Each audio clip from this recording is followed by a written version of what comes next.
Okay, so before I perform my postpartum assessment, I go into the patient's chart and I'm checking on her birth history. I am seeing how this patient delivered, whether it was vaginal or C-section.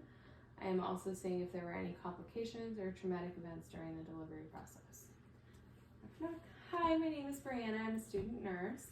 I'm here to do a postpartum assessment on you. Is that okay? Yes. Okay. So I'm going to maintain patient privacy by closing the curtains.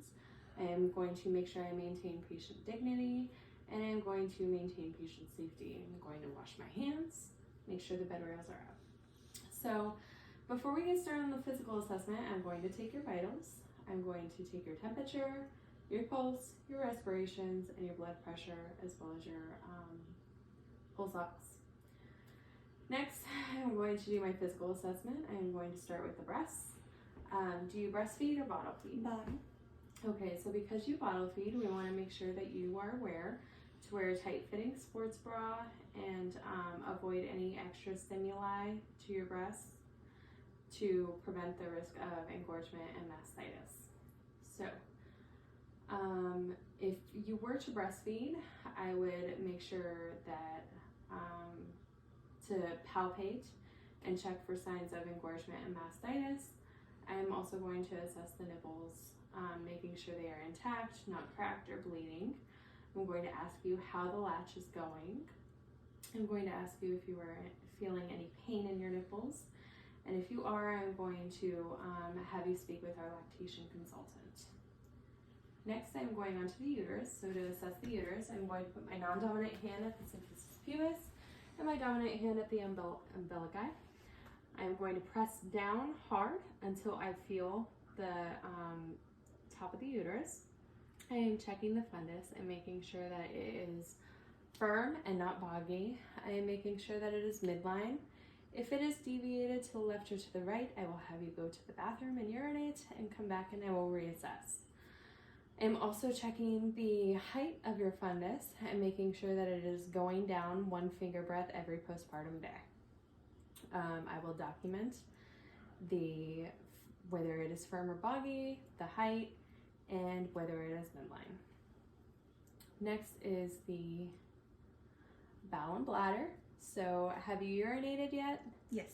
Okay, you want to make sure that you're urinating every 2 hours because if not, it could increase your risk for hemorrhage. When you do urinate, does it hurt at all? Are you making sure that you're going all the way? Does it feel like you're holding any in? No. Okay. Have you had a bowel movement yet? Yes. Okay, and are you having any issues with diarrhea or constipation? No. Any issues with hemorrhoids? No. Okay.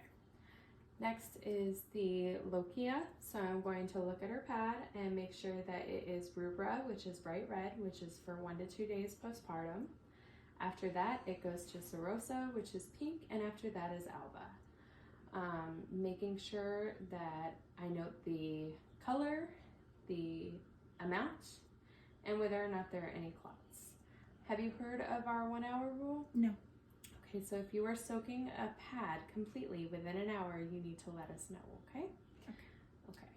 So next is the E for episiotomy, which is just for incisions. So if she had a C-section, I would assess the C-section incision. If she had an episiotomy or any kind of vaginal tearing, I would assess that as well. I am assessing for RETA, which is redness, ecchymosis, edema, drainage, and approximation, making sure I know any signs or symptoms of infection or bleeding.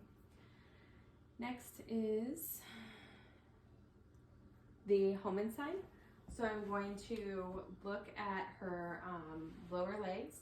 I'm going to note whether they're symmetrical. I'm going to note whether there's any swelling. If I think there might be any swelling, I would check the circumference in each leg.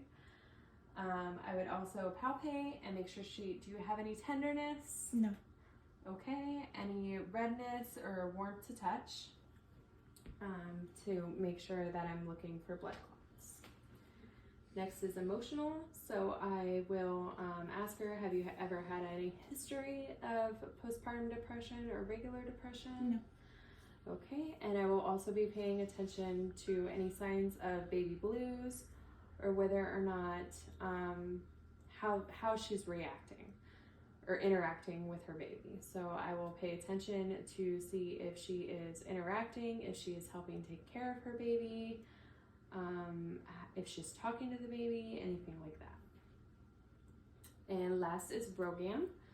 So I will make sure that I know the patient's blood type, and if she is a negative blood type, I will ask her if she received the ROGAM shot before delivery, and ask her if she received it after delivery, and I will make sure I know the baby's blood type as well.